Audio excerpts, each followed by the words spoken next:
Hi friends, ഇന്ന് നമുക്ക് ഇതേപോലത്തെ ഒരു ആസ്തറ്റിക് ഫോട്ടോ ഫ്രെയിം സെറ്റ് ചെയ്തെടുത്താലോ.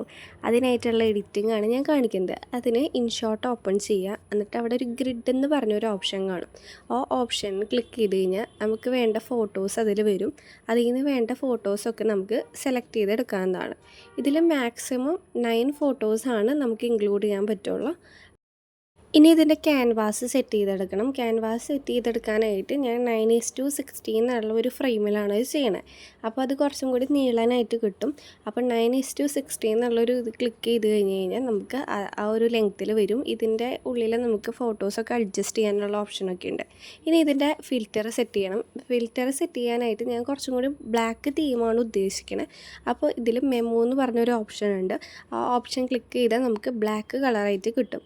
ഇതിൻ്റെ ലേഔട്ടിൽ നമുക്ക് ബോർഡർ ചേഞ്ച് ചെയ്യണമെങ്കിൽ ബോർഡറൊക്കെ ചേഞ്ച് ചെയ്യാം. അപ്പം ഞാനൊരു ചെറിയ തിന്നായിട്ടുള്ള ഒരു വൈറ്റ് ബോർഡറാണ് വെക്കുന്നത്. ഇനി ഇത് നമുക്ക് എക്സ്പോർട്ട് ചെയ്യാവുന്നതാണ്. എക്സ്പോർട്ട് ബട്ടൺ ക്ലിക്ക് ചെയ്ത് കഴിഞ്ഞാൽ നമുക്കിത് എക്സ്പോർട്ടായി കിട്ടും. ഒരു ആഡ് കാണേണ്ടി വരും, പെയ്ഡ് അല്ലാത്തതുകൊണ്ട്. അപ്പോൾ ആ ആഡ് കണ്ടതിന് ശേഷം നമുക്കിനി ഫോട്ടോ എന്ന് പറയുന്ന ഒരു ഓപ്ഷൻ ഉണ്ട്. ആ ഓപ്ഷൻ ക്ലിക്ക് ചെയ്ത് കഴിഞ്ഞാൽ നമുക്ക് ഏത് ഫോട്ടോയാണോ നമ്മൾ മിഡിലായിട്ട് വെക്കേണ്ടത് ആ ഫോട്ടോ നമ്മൾ സെലക്ട് ചെയ്യാം. അതിൽ ഒരു കട്ടൗട്ട് എന്ന് പറഞ്ഞൊരു ഓപ്ഷൻ കാണാൻ പറ്റും.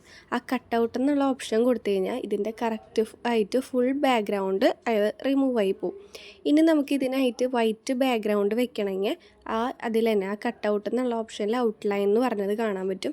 ആ ഔട്ട്ലൈൻ ക്ലിക്ക് ചെയ്ത് കഴിഞ്ഞാൽ ആ വൈറ്റ് ബാക്ക്ഗ്രൗണ്ട് ഉള്ള ഒരു ഔട്ട്ലൈൻ വരും. വീണ്ടും ഫോട്ടോസിൽ പോയിട്ട് നമ്മൾ നേരത്തെ കൊളാഷ് ചെയ്ത് വെച്ച ആ ഫോട്ടോ ക്ലിക്ക് ചെയ്യുക. അതിൽ പിപ്പ് എന്നുള്ളൊരു ഓപ്ഷൻ കാണാൻ പറ്റും. ആ പിപ്പ് എന്നുള്ള ഓപ്ഷൻ ക്ലിക്ക് ചെയ്ത് കഴിഞ്ഞാൽ നമ്മൾ നേരത്തെ കട്ടൗട്ട് ചെയ്ത് വെച്ച ഫോട്ടോ അതിൻ്റെ നടുവിലായിട്ട് വെച്ച് കൊടുക്കുക. ഈ ഫോട്ടോ ഇനി നമുക്ക് സൈസൊക്കെ വലുതാക്കാനും ചെറുതാക്കാനും ഒക്കെ പറ്റും. നമുക്ക് എവിടെയാണോ വെക്കേണ്ടത് ആ ഒരു രീതിയിൽ അത് വെച്ച് കൊടുക്കാം. ഇനി ക്യാൻവ ഓപ്പൺ ചെയ്യുക. ക്യാൻവ ഓപ്പൺ ചെയ്തിട്ട് നമുക്ക് A4 എന്ന് അടിച്ചു കൊടുത്തു കഴിഞ്ഞാൽ നമുക്ക് A4 ആയിട്ട് ഉള്ള ഒരു ഡോക്യുമെൻറ്റ് കിട്ടും. ആ A4 ഡോക്യുമെൻറ്റിൽ കൊണ്ട് ഇത് ഫിക്സ് ചെയ്ത് കൊടുക്കണം. ആ A4 ആയിട്ടുള്ള ഡോക്യുമെൻറ്റ് ഓപ്പൺ ചെയ്ത് വരുമ്പോൾ അതിൽ ഗാലറി എന്ന് പറഞ്ഞൊരു ഓപ്ഷൻ കാണാം. ആ ഗാലറി എന്ന് പറയുന്ന ഓപ്ഷൻ ക്ലിക്ക് ചെയ്യുമ്പോൾ നമ്മൾ നേരത്തെ എക്സ്പോർട്ട് ചെയ്ത ആ ഒരു ഫ്രെയിം അതിൻ്റെ ഉള്ളിലുണ്ടായിരിക്കും. ആ ഒരു ഫോട്ടോ അതിൻ്റെ ഉള്ളിൽ നമ്മൾ ഫിക്സ് ചെയ്ത് അഡ്ജസ്റ്റ് ചെയ്ത് കൊടുക്കാവുന്നതാണ്. അത് കംപ്ലീറ്റ് ആയിട്ട് അതിൽ ഫിക്സ് ആവുന്ന രീതിയിൽ വേണം നമ്മൾ ഡ്രാഗ് ചെയ്ത് വെച്ച് കൊടുക്കാൻ. ഇനി ഇത് ഡൗൺലോഡ് ചെയ്ത് കൊടുക്കുക. ഡൗൺലോഡ് ചെയ്യുമ്പോൾ നമ്മൾ PNG ഫോർമാറ്റിലാണ് ഇവിടെ ഡൗൺലോഡ് ചെയ്യണേ. അപ്പോൾ ഇത്രയേ ഉള്ളൂ. നമ്മളെ ഡിസൈൻ അവിടെ പ്രിപ്പയർ ആയിക്കൊണ്ടിരിക്കുകയാണ്. അപ്പോൾ ഭയങ്കര എളുപ്പമാണ് ഇത് ഉണ്ടാക്കാൻ. ട്രൈ ചെയ്ത് നോക്കണം.